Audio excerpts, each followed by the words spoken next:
देखिए बेटा, हमने जो पीछे लेक्चर पढ़ा था, जो हमने पीछे एक्सरसाइज की थी 2.2, इसके हमने क्वेश्चन कल किए थे। और आज हम क्वेश्चन नंबर 2 का एक्सरसाइज 2.2 का 1 का थर्ड पार्ट हम कर रहे हैं आज। और जैसा कि आप पीछे पढ़ रहे हैं, पीछे जो है ना हमने क्वेश्चन किए हैं और आपने प्रैक्टिस भी की है, तो उसमें हमने जो first principle, evolution method, by definition एक ही टेक्निक है, और इसमें हमने अप्लाई किए थे 4 स्टेप, जिसमें हम डेरिवेटिव फाइंड करने के लिए ये जो हम बेसिकली क्या कर रहे हैं, डेरिवेटिव ही फाइंड कर रहे हैं। तो डेरिवेटिव फाइंड करने के, क्योंकि ये जो चैप्टर है इसका नेम डिफरेंशिएशन है, और डिफरेंशिएशन में आपको पता है उसकी डिफाइन हमने डिस्कस की हुई है, the process of finding the derivative is called differentiation. यानी इस पूरे चैप्टर में हमने डेरिवेटिव को फाइंड करने के वे पढ़ने हैं। अब उसमें जो हम वे पढ़ रहे हैं, डिस्कस कर रहे हैं, वो इवोल्यूशन मेथड है, फर्स्ट प्रिंसिपल है। जैसा कि हम पीछे पढ़ चुके हैं, हमें एक फंक्शन दिया हुआ है, इसको हमने फर्स्ट प्रिंसिपल मेथड से, टेक्निक से इसको सॉल्व करना है।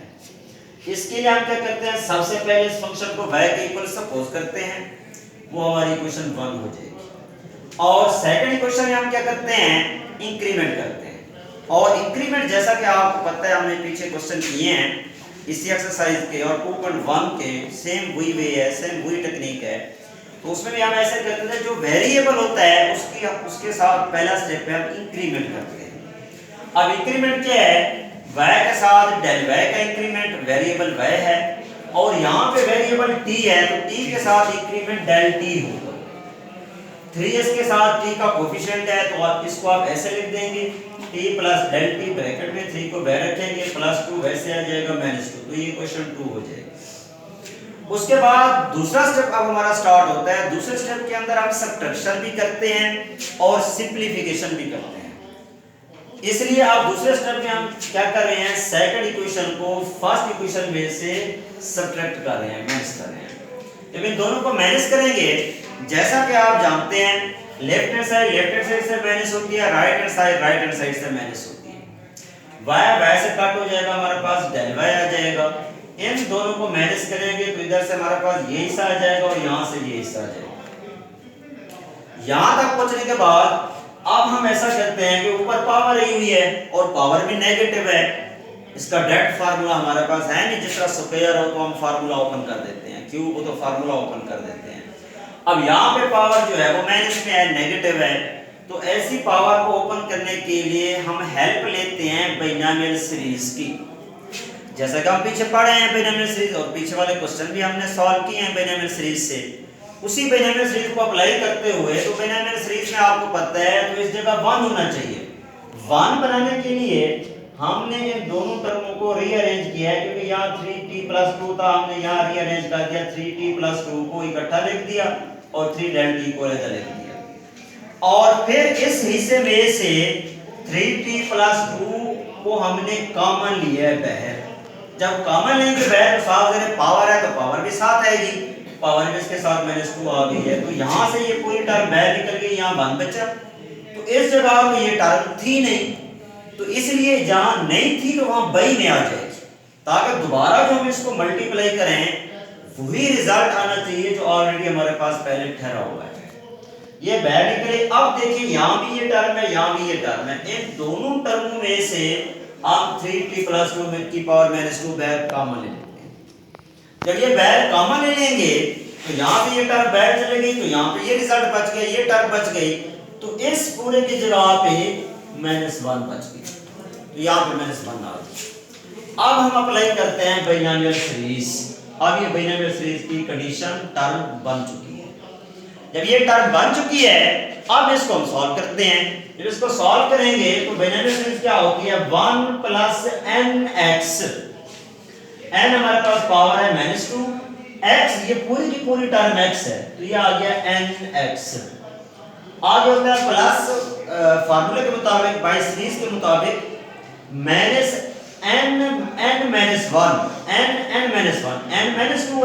तो लिहाजा -2 -1 डिवाइडेड बाय 2 फैक्टोरियल, और इस टर्म का x का स्क्वायर अब x की जगह पे ये पूरी टर्म है, इसका स्क्वायर हो जाएगा plus up to so on, जो -1 पहले से ठहरा हुआ है ये -1 आ जाएगा। अब यहाँ पे क्या हुआ है कि ये +1 -1 आपस में कट हो गया, तो ये दोनों टर्म में कट हो गई हैं, तो हमारे पास ये रिजल्ट बच गया सारा, ये रिजल्ट आ गया। अब इसको हमने वैसे लिखा क्योंकि -2 और 3 को मल्टीप्लाई कर दिया और इन दोनों में ना डेल टी हमने बाहर कॉमन ले लिया है। डेल टी यहाँ भी ठहरा हुआ था बाहर चला गया, डेल टी यहाँ पे ठहरा हुआ था बाहर चला गया। जब हमने डेल टी को बाहर ले लिया है, जब हमने डेल टी को बाहर ले लिया है तो यहाँ पे -6 बच गया, नीचे ये टर्म आ गई और यहाँ पे -2 आ गया, -2 -1 -3/2 फैक्टोरियल और यहाँ से डेल टी बाहर चला गया, 3 का स्क्वायर भी वैसे रहेगा, एक डेल टी बचेगा और यहाँ पे नीचे वाले टर्म का स्क्वायर आ जाएगा।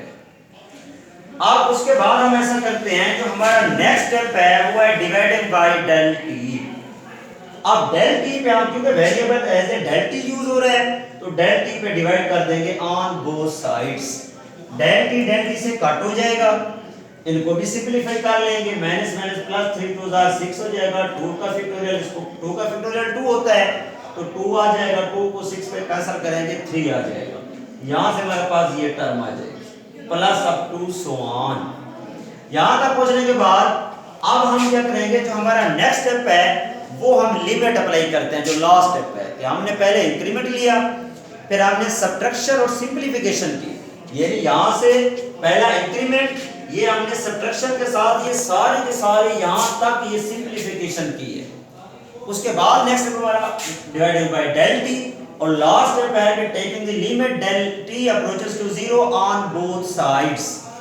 इधर भी हम अप्लाई करेंगे लिमिट, इधर भी हम अप्लाई करेंगे लिमिट।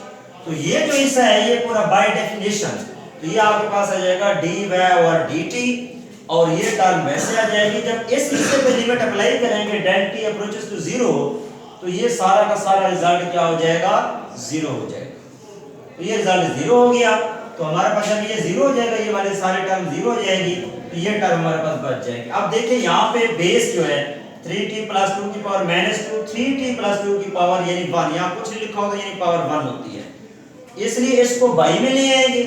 ऑलरेडी 1 ठहरा हुआ है, ये -2 है, बेस सेम है, तो पावर ये जो नीचे आएगी -2 पॉजिटिव 2 हो जाएगी और 1 ये 3 हो जाएगी, तो -6/3 3t + 2 होल की पावर 3। तो ये हमारे पास रिजल्ट आ गया dy और dt।